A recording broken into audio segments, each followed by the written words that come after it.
breakfast, maybe 2,000 shillings. Yeah. When you go to Uganda, man, I'm not even going to tell you. You just experience it for yourself. Yeah. Even when we go to Uganda, you're like, wow. Yeah. This is, it's a beautiful country, though, right? Yeah. I've seen, like, from what I've looked at, it looks amazing. No, it's very nice. It's very nice.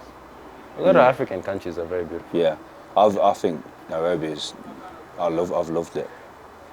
I'm glad. Yeah. I wish there was time to take you to things around Nairobi. Yeah.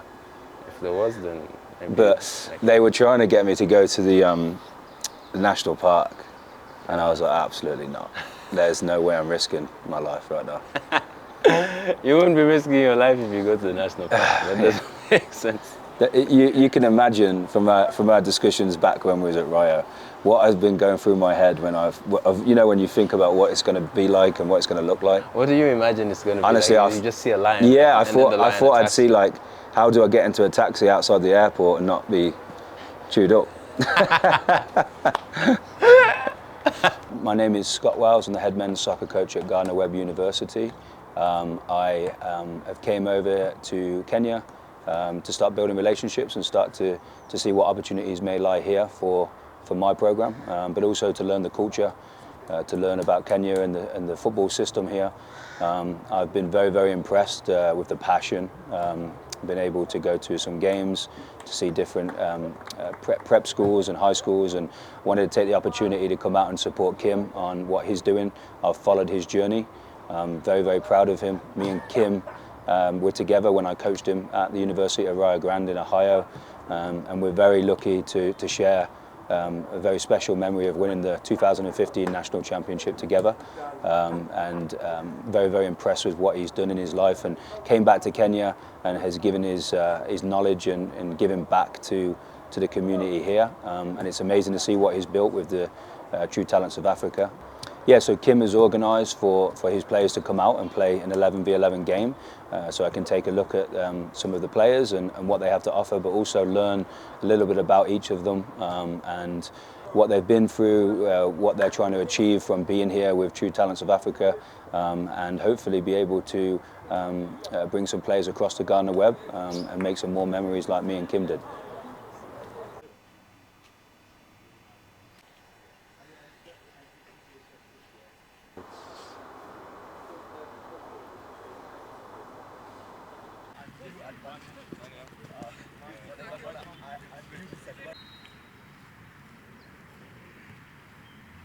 Work it would be, because that what you said that first day at senior that's what I've noticed the most is there's no academy system in place. You know, there's nothing to.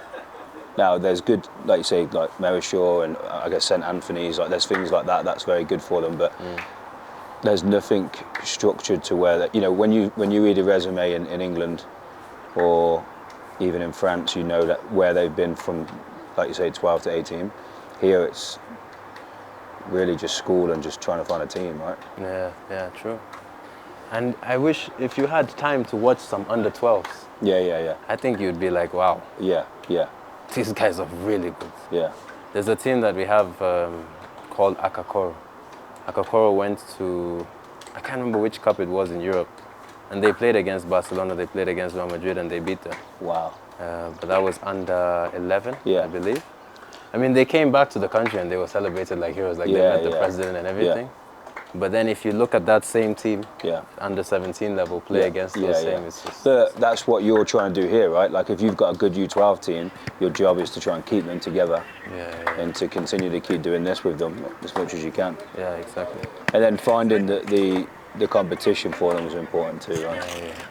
I think that's probably going to be where the West beats us at the moment, because even if you have that setup, they probably have better facilities, and then they have an established league system to where everybody's playing competitively.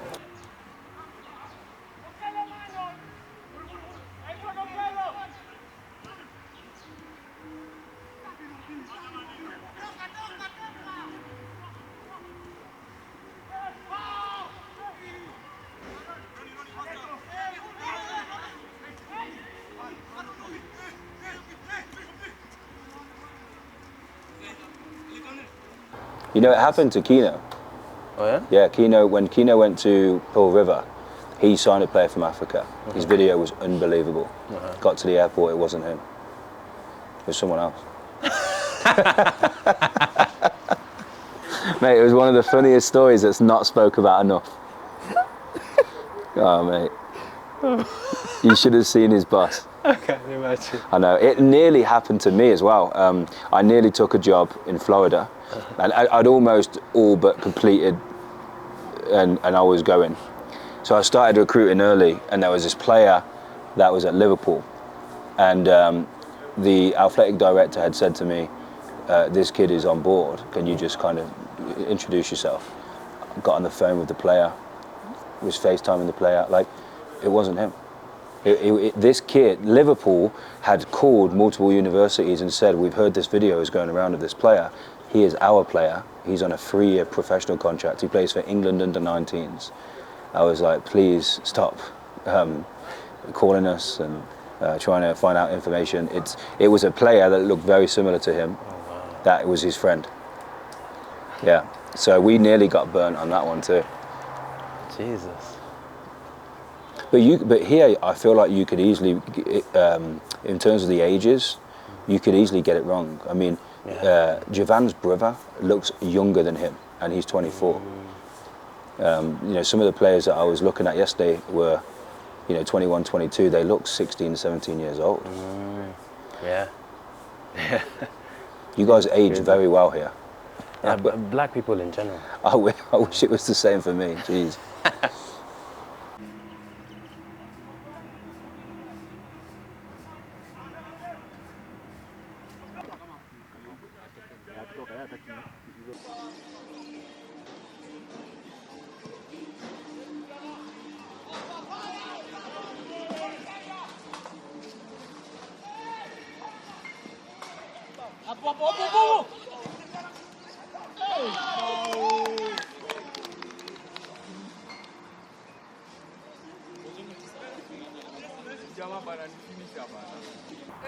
I have a question. As a coach, what do you look at in a player?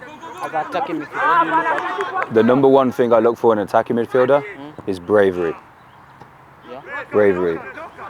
People that are brave in possession, and when they receive the ball, they're brave. You know what that means? Confident and brave. When you're in this area of the field, in the attacking third, you're going to have opportunities to score or to play passes into people. But a lot of the times you might lose the ball. That's okay. You have to be brave enough to keep getting on the ball and try and make things happen. You know what I mean? So let's say you have 10 opportunities where you receive the ball. You might lose it 8 times. But those 2 times that you don't, you might create something special. So you have to be brave, and you have to have the freedom to keep getting on the ball and keep trying to make things happen. But you have to go, and you're going to do it again. You're going to get the ball again, get the ball again.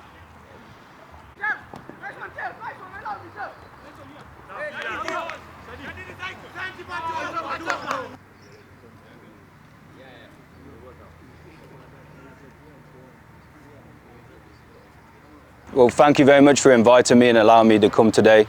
My name is Scott Wells. I'm the head men's soccer coach at Gardner Webb University, which is a Division I program in the United States. I went through the same system from England and came to America, same as Kim. I was lucky enough to coach Kim when he was in America, when we won a national championship together. I don't know if he told you that he scored in the national tournament, but you know, a very special memory that we share. And I've been able to watch the process of him bring true talents of Africa to life. And to decide to come back to Kenya and to give back to you guys. And you probably already know this, because I think some of your comments have been fantastic already, but you guys are in a very, very lucky position that you have someone like Kim and the staff to be able to give you the opportunity to play the best game in the world and be able to get opportunities because of that. But you know, I talk to my players all the time about how do you deal with failure? How do you handle failure, right? How do you handle your teammates' failure? Right? Whether that's in life, whether that's in the middle of the game. I was so impressed today with so many things about how you dealt with failure. When bad passes would happen, what was your reaction? What was your reaction to your teammate? And you know, I've been very lucky to have won a lot of championships over in America, and I promise you the reason why we've won them is because of the character, is because of the person and the teammate and the willingness to play for one another. You guys are going to develop, you're going to get better, but you can't do those things if you don't want to be the best version of yourself every single day, right? And you guys are all trying to make something of yourselves in life. Obviously, you're using soccer or football, sorry, as the platform, but you guys have probably already gone through failure in your life, and you're probably trying to get to a place right now where there will be some failures along the way. So I will tell you, trust this man for sure, and trust yourselves, trust your teammates to make sure you can become the best version of yourself. And I promise you that in life, good things happen. Good things happen. So I'm going to be around for a little while if you guys want to talk to me about anything. But I really appreciate you letting me come today and watch you. And I know that you're about to go through some adversity, right? You're about to build the teams very soon. Make sure you handle that moment well.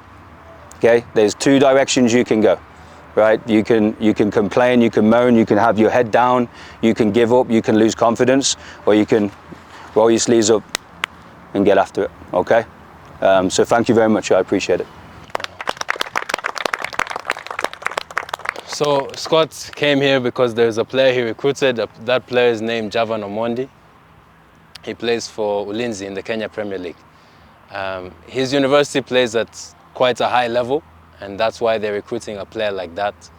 I'm saying this so that you guys don't, after this, you don't maybe expect, if you don't hear from him or you don't see anything happening, it's not necessarily because there's anything against any of us or anything like that. This was, of course, an opportunity because he gets to see you, he gets to evaluate your level, he gets to understand who you guys are as players. But it's not that, you know, there's going to be a player here who's going to be offered a scholarship or anything like that. But it's just a good opportunity for you guys to be seen. So there are a few standout players that he recognized that he'll have a conversation with after. It's not that they are going to suddenly be recruited to his university. I think he has, from what he's told me, he has the players that he needs. So he's not actively recruiting at the moment. But at least it's good to know for some of you, at least the guys who stood out, to know, okay, this is the level that I'm at, these are the areas I need to improve, this is where I did well. I think that would be important for you guys to know. You know, all three of you, without question, can play at the college level, no question. And I'm actually going to be coming back again in December, so, you know, I'd love to see you again. But if you do go to Europe, I mean, that's a great opportunity too. You know, I know a lot of the players have gone to Belgium before, Romania as well. So, you know, if you guys need any help with those things, definitely reach out to Kim and he can reach out to me. But I definitely think there's a place for you in America too. And the college system is unbelievable. Like, the standard of football is very high now. The facilities are amazing, better than a lot of pro teams, to be honest. And you can combine your academics and you can play at high level of football, which most countries they don't do. Where I'm from, if you choose academics, you can't do football. You know, but in America you can do both. So it's a really good opportunity for you. And like Kim, you know, he has his degree and then he comes back here and it's great. But a lot of players, they stay there and they go pro, you know. And it doesn't look like it takes as long anymore. Professional teams are starting in America, so many teams. So they're looking for players all the time. And if you do well in college for 12, 24 months, you know, usually you get some good opportunities. But ultimately you get an education. Nobody can ever take that away from you, you know. So. Last, how do you compare the Division 1 level to European level? Like, yeah. Maybe let's say in Poland. Yeah. If you're playing in Division 1, can you make it to third division Poland? Yeah. It's a good question. Honestly, I think Division 1 right now in America at the college level is higher than most of those countries. Like, in terms of like when you play professional in Iceland or in Romania or in Poland, I would say it's the same, if not higher, in America. Because a lot of these players now in the college game, they have been in pro clubs already, right? And they actually are choosing a different route to go back to pro, but they want to get their education. So a lot of players are actually turning down pro contracts now to go to Division 1 and play, which is crazy.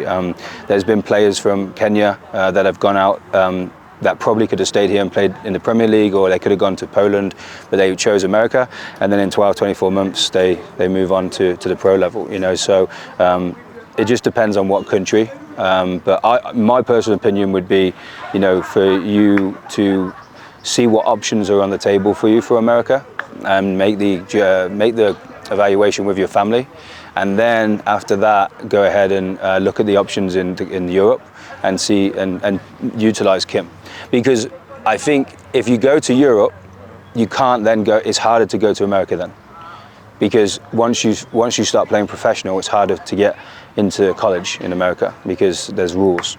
But if you go to college and maybe you like it, maybe you don't like it, or maybe you graduate and you don't go pro, then you can go to Romania or to Poland. So I would say look at the American route first, see what options you have, and then kind of look at the other options that you have. Have a great day. Which state is you? North Carolina. Oh. Yeah, North Carolina. Very nice. It's warm like this most of the time. Yeah. Let's play Konga hapa vertical.